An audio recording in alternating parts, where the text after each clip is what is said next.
Well, the scale of the recent fiscal stimulus in the United States is much greater than the 1930s.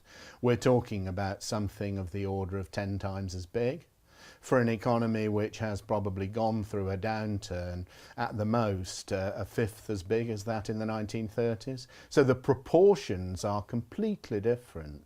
We this time have a quite big fiscal response to what has happily turned out to be a nasty recession rather than a further depression.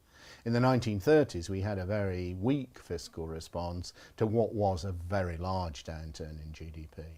Can we yet reach a judgment on the effects of the US stimulus package now?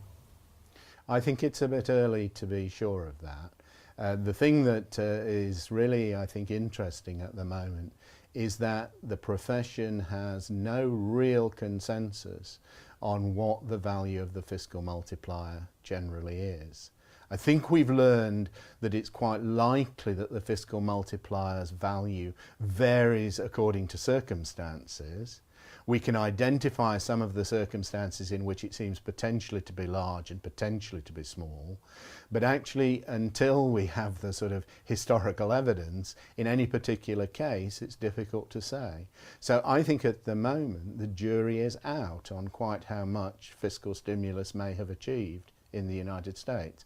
I don't think, generally speaking, economists believe that fiscal contraction is expansionary, but I think there is a big argument to be had as to whether the fiscal multiplier in a given case is 0.5 or 1.5.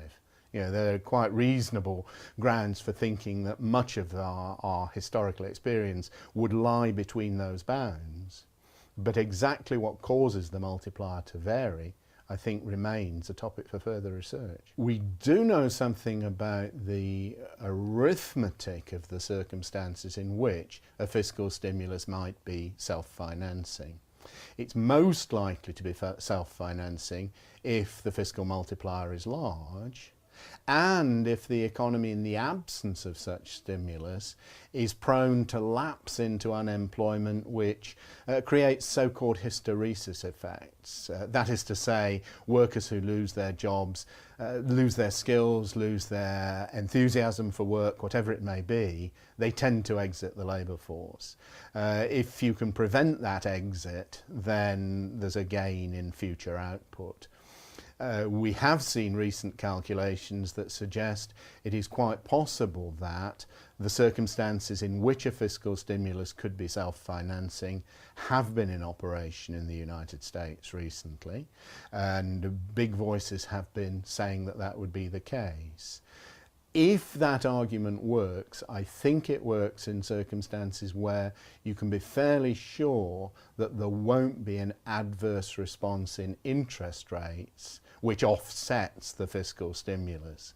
And probably the United States is in a better position to enjoy that than perhaps the typical OECD economy is.